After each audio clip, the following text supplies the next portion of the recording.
All right, guys. So at the time of recording this, it is 12:02 on Friday, April 25th, 12:02 a.m. You probably couldn't see the April 25th, but whatever. So we've heard zero news on International Fight Week, which is why I showed the date in there, because I got some predictions slash what I would want the card to be. So I'm gonna go over that and kind of see if maybe any of them are correct. That'd be kind of cool. So I haven't really done this. I always do like the predictions of who's going to win the fight, but that's for a card that's already been created. Nobody knows this card except people inside the UFC. And that's not me, so I'm guessing. So let's talk about it. Let's get to it. Okay, so I just got a Google Doc here pulled up of some of the fights. So as you can see, this is the International Fight Week card. I'm going to go from the prelims at the top, and then the main event will be the last one, obviously.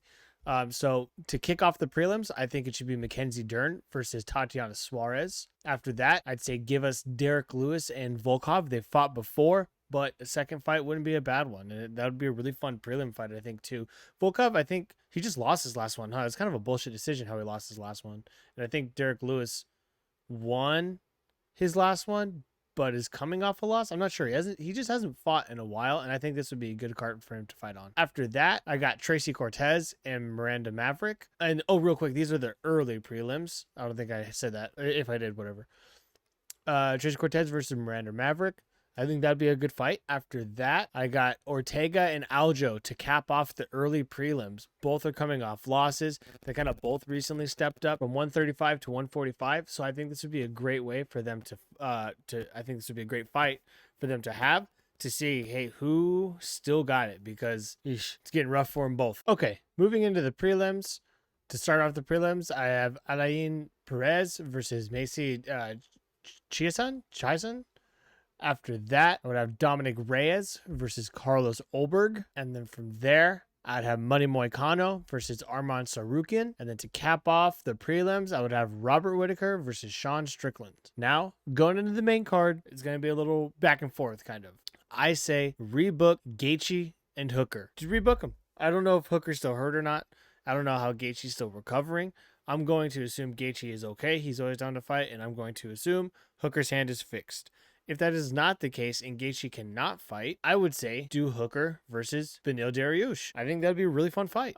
So with that, again, if Hooker is hurt, we're going to have to slide somebody else in there, but I'd say definitely let's get Dariush a fight. He's been sitting out way too long. He needs to fight. So either one of these four, Gaethje and Hooker, or Hooker versus Dariush, that's what I'd like to see to start off the main card. After that, Patty versus Charles. I think that's the fight to make. I do not think Charles should be having a title fight, man. Honestly, I just don't. Even if Michael Chandler had won that fight against him, I don't think Michael Chandler should have been fighting for the belt either.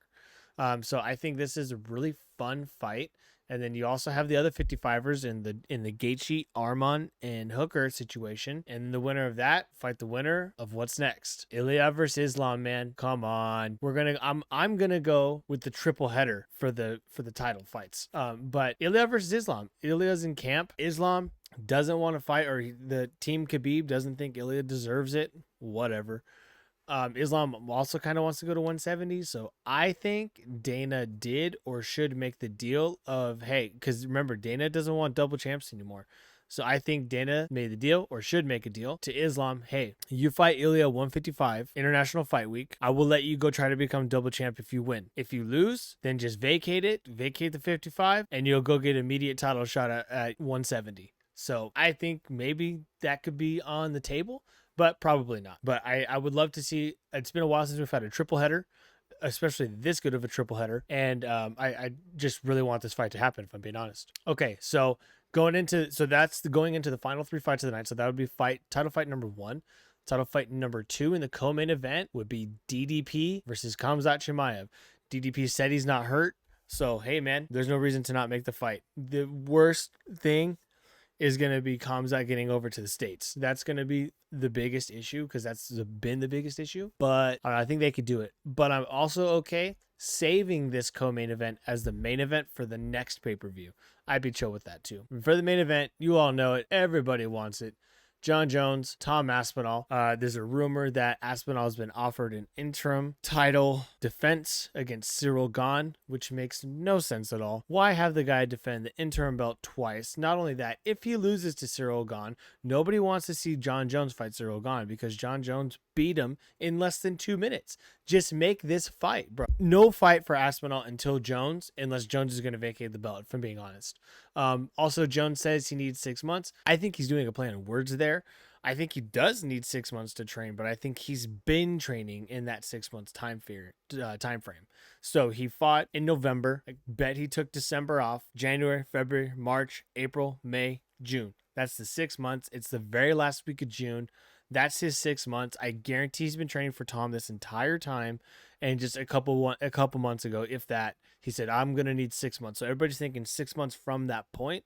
John Jones is an athlete, man. He's always training.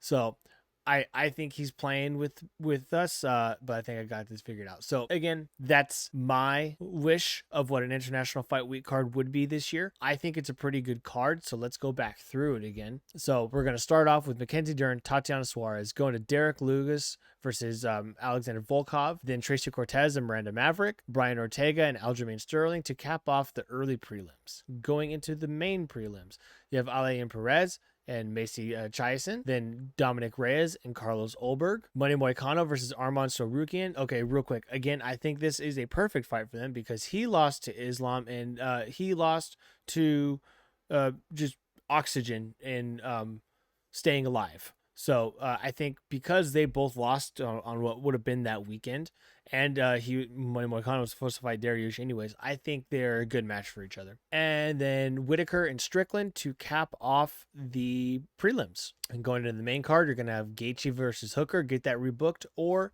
do Hooker versus Dariush. If Hooker's still hurt and Gaethje can't fight, then anybody against Dariush, it doesn't really matter. And then after that, Patty and Charles, I think that's the fight to make. I think there's no other choice for Patty within the top 5. And then co-main event, getting into the title reign, Ilya versus Islam for the 155 belt. Co-main event, DDP versus Khamzat, or just kick them out and not have a triple header and have them be the main event at the next pay-per-view.